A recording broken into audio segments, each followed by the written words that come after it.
Bien le bonjour tout le monde. Aujourd'hui donc nous allons parler des véhicules société. Est-ce que c'est avantageux ou pas de louer un véhicule société?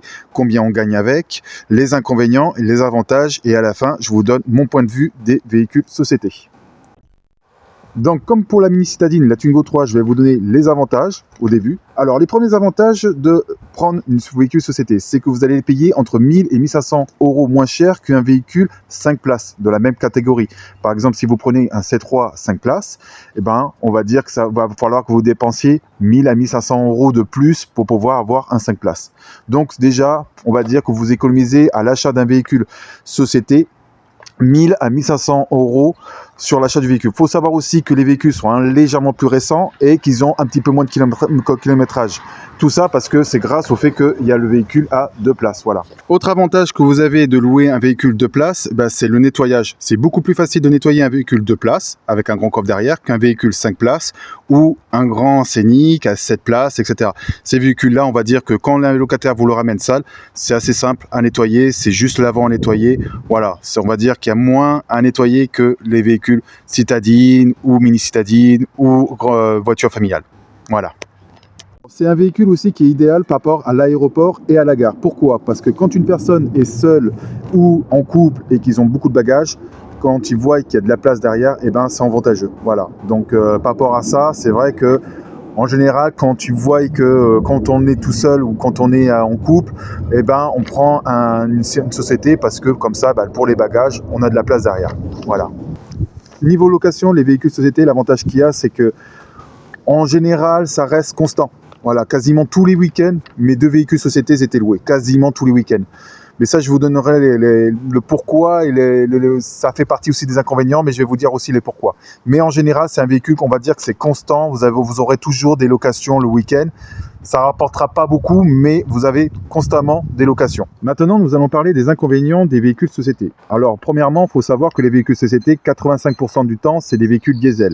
Il faut savoir qu'à partir de 2024, beaucoup de grandes villes vont interdire les véhicules diesel. Donc, ça ne sera pas avantageux d'acheter un véhicule société. Je crois que le désavantage aussi de louer un véhicule société, c'est du fait que vous allez faire une croix sur tout ce qui est les locations familiales. En gros, tout ce qui est location de 3, 4, 5 personnes, eh ben, vous allez faire une croix dessus. Donc, ça veut dire que vous allez peut-être avoir moins de locations à cause de ça. Même si vous avez des locations de 1 à 2 personnes, si vous êtes bien placé, eh ben, si vous êtes au centre-ville ou pendant les vacances, c'est des locations que vous allez perdre parce que tout ce qui est famille, groupe d'amis, etc., ils recherchent plus des voitures à 5 places que des véhicules 2 places. Pour un véhicule société, c'est qu'il va falloir que vous passiez au contrôle technique tous les ans. Il y a un contrôle pollution une fois tous les 2 ans et un contrôle technique une fois tous les 2 ans. Donc ça veut dire une année vous allez faire la contrôle pollution, l'année suivante vous allez faire le contrôle technique normal, l'année après il va falloir que vous fassiez encore un contrôle pollution, etc., etc. Donc ça c'est automatiquement de l'argent que vous allez perdre à cause de ceci. Après il faut savoir que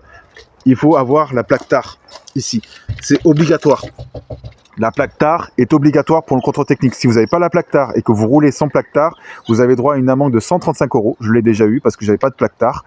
Donc pensez à avoir toujours une plaque TAR sur vos véhicules société. L'inconvénient que vous avez à louer un véhicule société, c'est que comme vous n'avez que 2 places, vous êtes obligé de vous mettre en location en dessous des véhicules 4 à 5 places. Donc si vous avez malheureusement quelqu'un qui est proche de vous qui loue des véhicules au rabais à 15 € la journée sans véhicule 5 places, qui est exactement le même, par exemple s'il loue un véhicule 5 places Citroën C3 qui le loue à 15 € la journée, et vous êtes obligé de vous mettre à 13 € ou 12 € la journée, parce que vous n'allez pas pouvoir louer votre véhicule si vous êtes plus cher qu'un 5 places. Voilà. Donc ça vraiment, ça fait chier quand on a des propriétaires qui cassent les prix parce qu'automatiquement, moi, je suis obligé de me mettre en dessous pour pouvoir louer mon véhicule et ça fait que je perds de l'argent à cause de ça. L'inconvénient que vous aurez de louer un véhicule société, c'est que les véhicules vont prendre énormément de kilométrage. Donc voilà, en général, c'est des véhicules qui prennent plus de kilomètres que les familiales ou les mini citadines. C'est des véhicules qui sont faits pour faire de la longue route, donc ils sont loués pour faire de la longue route, donc automatiquement, moi celle-ci par exemple, elle a été souvent en Espagne, automatiquement les kilométrages, j'en ai pris, le véhicule en a pris plein la gueule.